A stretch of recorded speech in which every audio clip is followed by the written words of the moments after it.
Okay, so hello students.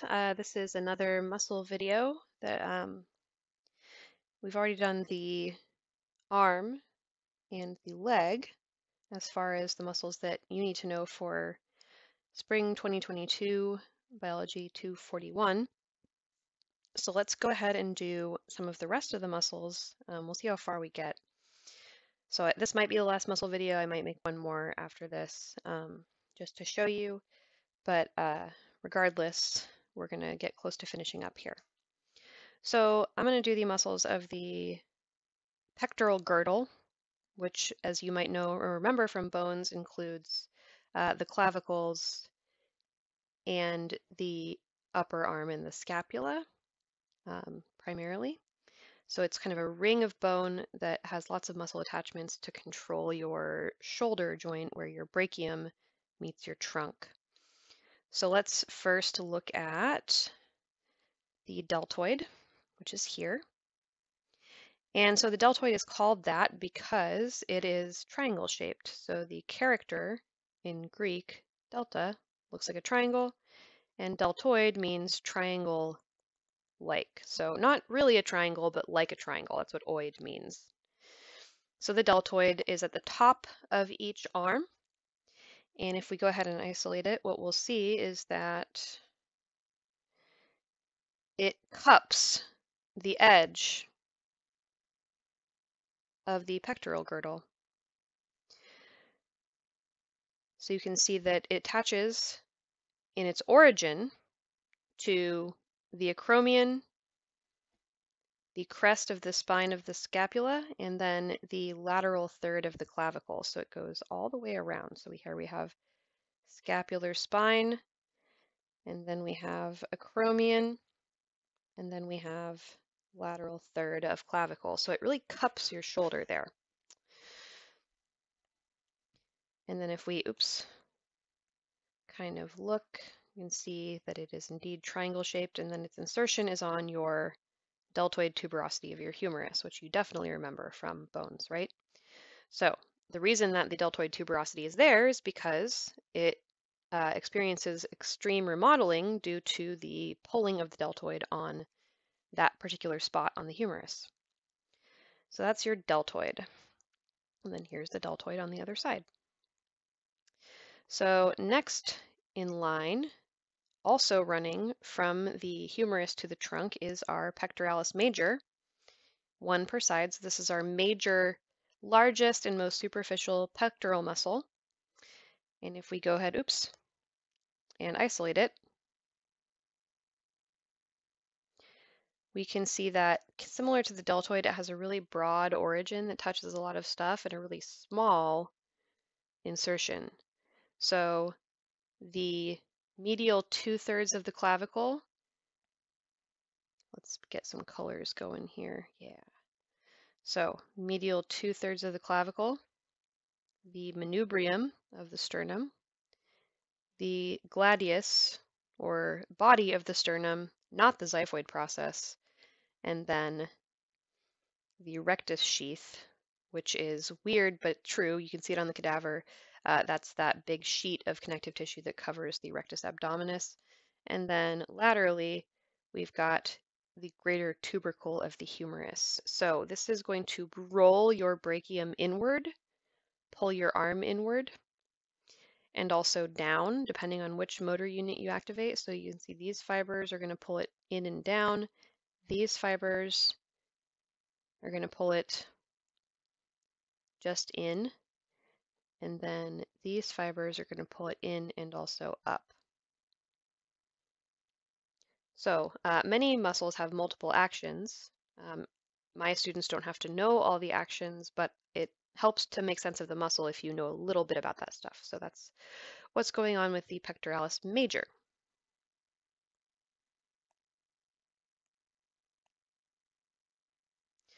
So now let's take some muscles away and we'll look at the pectoralis minor, which is right here.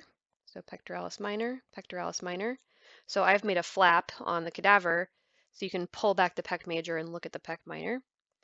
So this, if we look carefully, is going to originate on our ribs and or excuse me, originate on our acromion and insert on our ribs. So when this gets closer, it's going to pull the scapula and roll it up over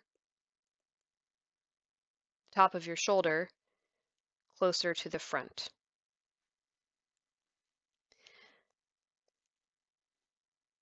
So between the pectoralis muscle and the pectoralis major, excuse me, and the pectoralis minor, we've got some powerful actors on the humerus and the clavicle respectively, and among other things, they're going to be involved in pulling the shoulder and the arm forward. So between this and your trapezius, these are going to be muscles that you would use a lot if you were, for example, rowing a boat. Okay, let's get into the intercostals here. I just cut a window to see the external and internal intercostals clearly on the cadaver. So I'm going to outline the transition, and you can see that the fiber direction is different. So here we have the external intercostals, and you'll notice they don't go all the way to the sternum. So they stop a little ways away, and they stop, and then when they stop, you can see the internal intercostals poking out from underneath. So when these contract, they're going to pull the rib cage up and out. So they're going to pull each rib up and away, opening the thorax like a garage door and providing volume in it. And then we have the internal intercostals, which poke out from beneath the external. And when these contract, they're going to pull the ribs down and in. So you can see that they're kind of like pages of a book where one page is peeking out from underneath the other page. And I've made that visible on our cadaver as well. We also over here have the Serratus Anterior. And this is an interesting one because it originates on the inside of the scapula. So let's isolate it.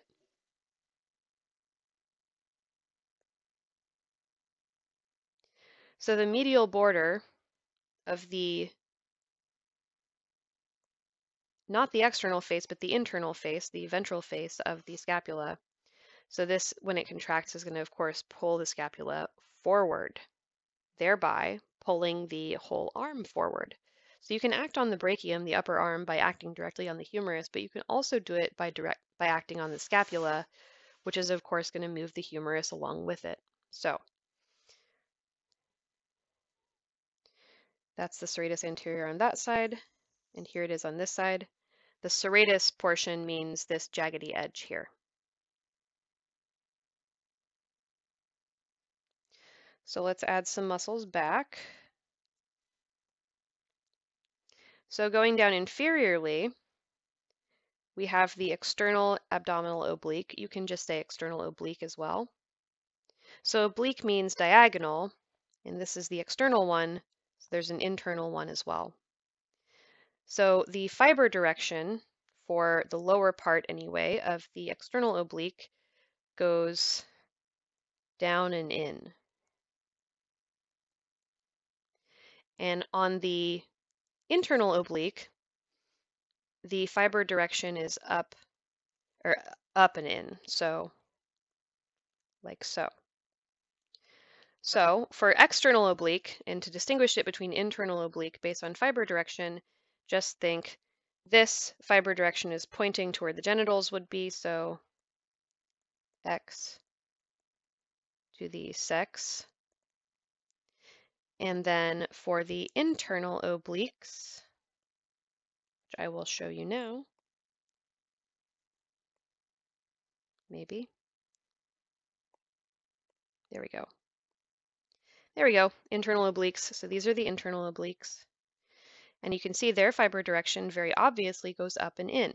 So we say in to the chin, meaning they're pointing upwards at the chin. So let's have a look. So in to the chin. So X to this X reminds you of the fiber direction of the external obliques, and then into the chin reminds you of the fiber direction of the internal obliques. So that's kind of how you memorize it. so that you can sort of figure out what you're looking at. And you'll notice that they have this big tendinous sheath, both of them do, and then the rectus abdominis, which is poking out from underneath here, is underneath it. So that's why it's so hard to get abs, because you have to get the hypertrophy enough to make the muscle poke out through that sheath.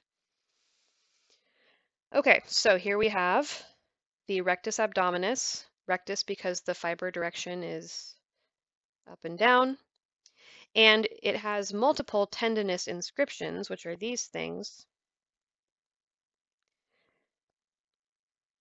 which forms the six-pack appearance of abs if you hypertrophy them, because the tendon part doesn't grow, but the belly part does bulge, and that creates that appearance. So if you're wondering, like, why would it be like this? Why is it sort of interrupted in this way? Well, that means that, let's say you activate this motor unit and this motor unit, or motor units in there, but you don't activate these ones. That means you're going to pull your rib cage a little bit forward, but you're not also curling your abdomen forward. Versus if you were to activate only the lower ones, you would be curling your abdomen anteriorly, but not your thorax. Or if you activate all of them, you can curl into a more C shape, as you would if you were doing a push-up or something, or excuse me, a sit-up or something.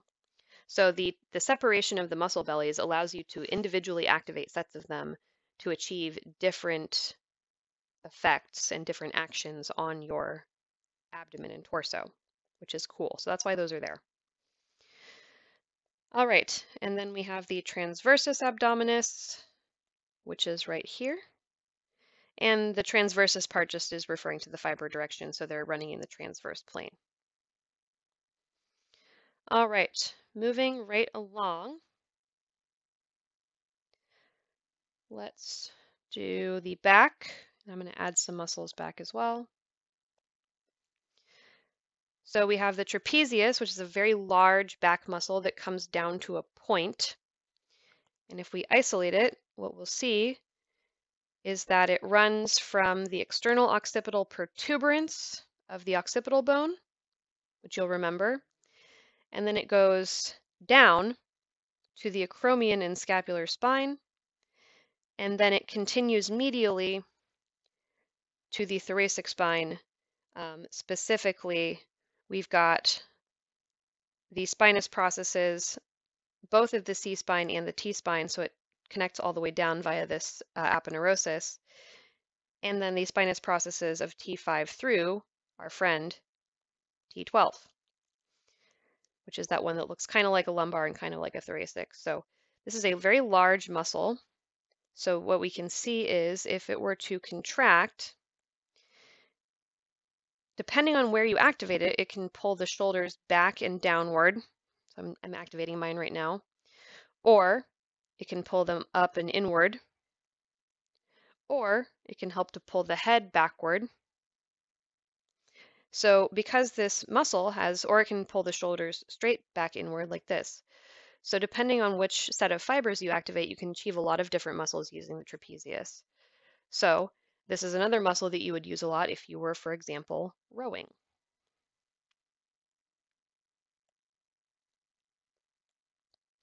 All right, so sticking out from underneath the trapezius, you can see the infraspinatus, which means it's under the scapular spine. And I'm only going to show it to you in situ. I'm not going to isolate it because we don't have any isolated views in the lab. So it's the top muscle that's poking out from under the trapezius and then disappearing again under the deltoid. So this is just going to occupy the subscapular, or excuse me, the infraspinous fossa, of the scapula. There is a supraspinatus as well, but you can't see it and we haven't dissected it, so I'm not going to hold you responsible for it. And then additionally, next to it, so going down one, we have the Teres Minor, which is the small one. It's smaller and it's superior, and then the Teres Major, which is lower and inferior, but also bigger. That's why it's major. So I'm just going to subtract some muscles here so we can have a little look at where it goes. So you can see that it goes from the lower part of the lateral border of the scapula and attaches to the humerus. And it actually goes forward and attaches to the anterior part of the humerus, the area just below the lesser tubercle. And then the Teres Minor, which we're going to, fade others, is also attaching to the humerus, but at the back. And then to, if we look carefully, the lateral border of the scapula. So even though they're both called teres, they have opposite attachments, so they do opposite things. So if this one is going to get closer, it's going to roll the humerus this way. And if the teres major gets activated, it's going to roll the humerus the other way, or pull the humerus in the opposite direction. So let's go back to regular view. Okay, so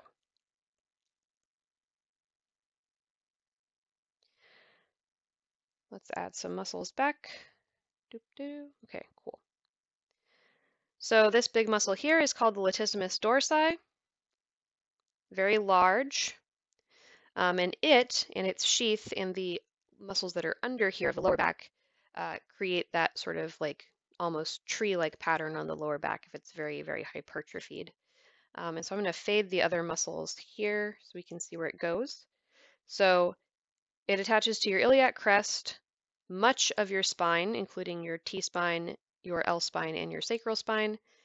And then it comes under your armpit or your axilla, and it comes anteriorly to the front of the humerus. So there's lots of muscles that anchor your humerus to your back, and this is one.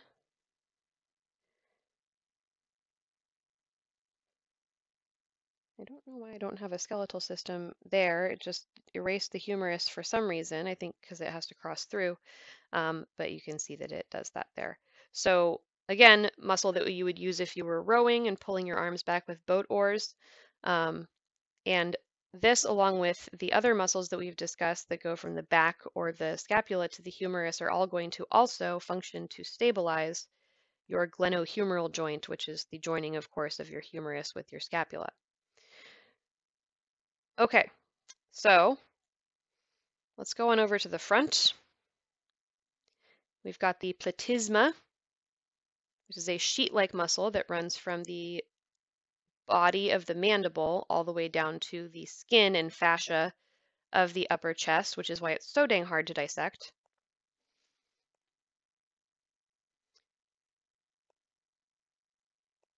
Okay, and then I have, zooming in, the sternocleidomastoid.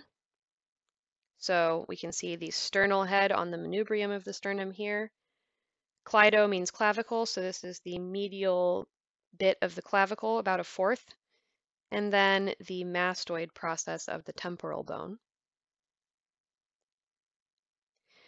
And then on the neck here, we can see the superior belly of the omohyoid. Omo means shoulder, so the superior belly attaches to your hyoid bone.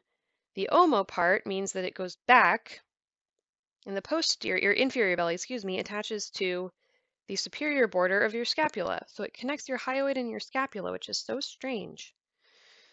So if we isolate it, we can see that it looks like this. And what it does is help to depress and stabilize the hyoid for phonation, which is making sounds, and also for swallowing. So when you swallow, your hyoid tips up and then back down, and the omohyoid is involved in that. So it's very interesting. So if we go down to the chin, we can see that there's this muscle here and this muscle here. So this is called the digastric. Digastric means two bellies. So it has an anterior and a posterior belly. So you only have to know the anterior, but I do want to tell you why it's digastric. So it goes through this little sling or trochlea. And then the tendinous part of the digastric changes direction, and then there's the posterior belly, which goes backwards. And we can see that it ends up on the bottom of the mastoid process there.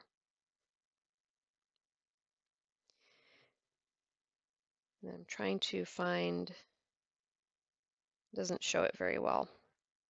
There's some other fun muscles that go to the styloid process of the temporal bone as well, but whatever. So that's just me proving to you that digastric does mean two bellies and that that is the belly that you don't have to know. But the anterior belly is medial and just under the chin. Don't mistake it for this muscle, which is the Omohyoid, which goes all the way across and it forms the floor of the mouth. So omohyoid, superior belly, digastric, anterior belly. And then if we go lateral,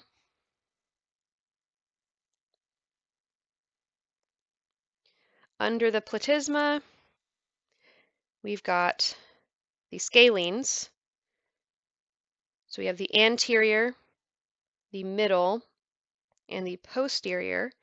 The posterior two are wider and more web-like. The anterior is more of a strip. And there's actually a nerve. Let's add the nervous system in. So we can see that there's a collection of nerves that stick out from between that gap between the scalenes. And the most important of those is that nerve, which is the trunk of the brachial plexus, which gives rise to your arm innervation, which is very important for arm movement. And it sticks out between those two scalenes, the anterior and the middle. So it's a good landmark too if you can see the nerve sticking out from it. And there's the inferior trunk as well. So if you were to get cut or injured in this region, there's the potential for you to lose control of your arm. So scalenes, 1, 2, excuse me, 3, there we go. And they are deeper in the neck, so they're going to be poking out from under the rest of the muscles on the cadaver, but they're still pretty visible. If you go to the sternocleidomastoid and then lateral and a little bit deep, you'll end up on them.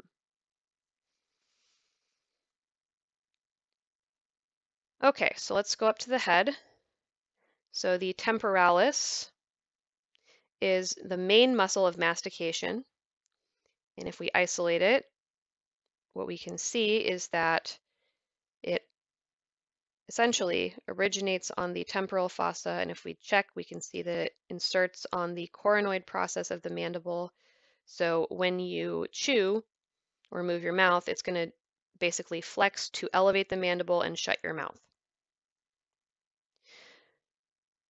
Another muscle of mastication is your masseter. So this is going to go between your zygomatic bone and arch and your angle of your mandible. So this is also going to elevate the mandible in chewing.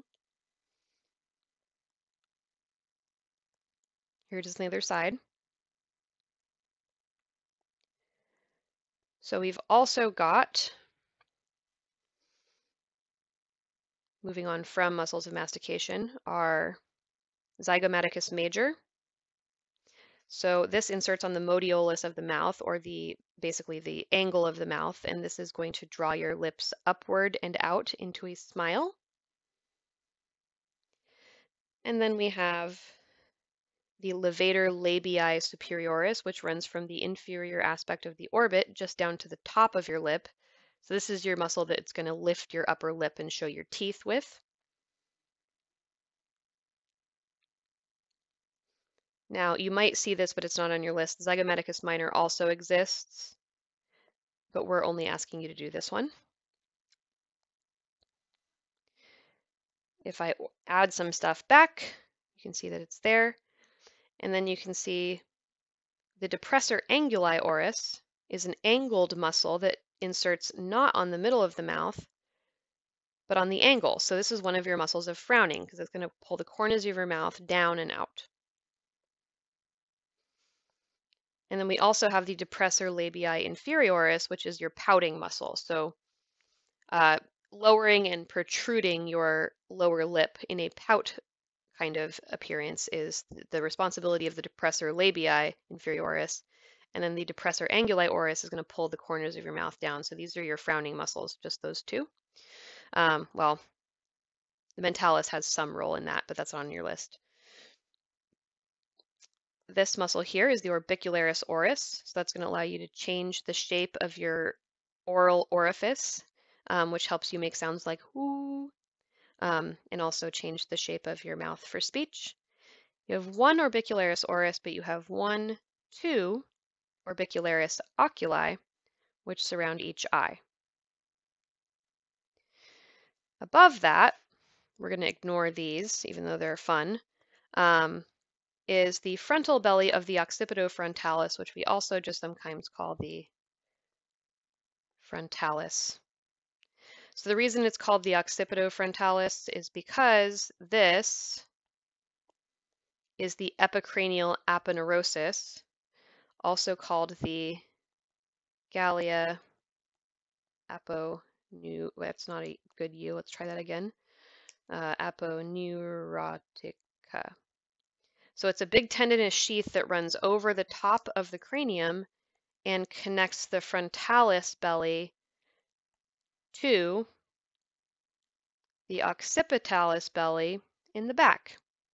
So you could say occipital belly of occipitofrontalis, but that's kind of a mouthful. So you can just say occipitalis and frontalis. And I've dissected the frontalis out on our cadaver, and you can actually see the epicranial aponeurosis, so that's pretty nifty. Let me just do a quick scan here to see if I'm missing anything. Sternocleidomastoid, trapezius, occipitalis. I don't think that I missed anything. I think that's it for our muscles list for this term. So thank you for your attention as always, and I will see you in the next video. I'm just going to run down the list and make sure I didn't miss anything, and then if I did, I'll come include the things that I missed in another muscle video, but I think this is pretty complete. So thank you for your attention, and I will see you in the next episode of me explaining things to you.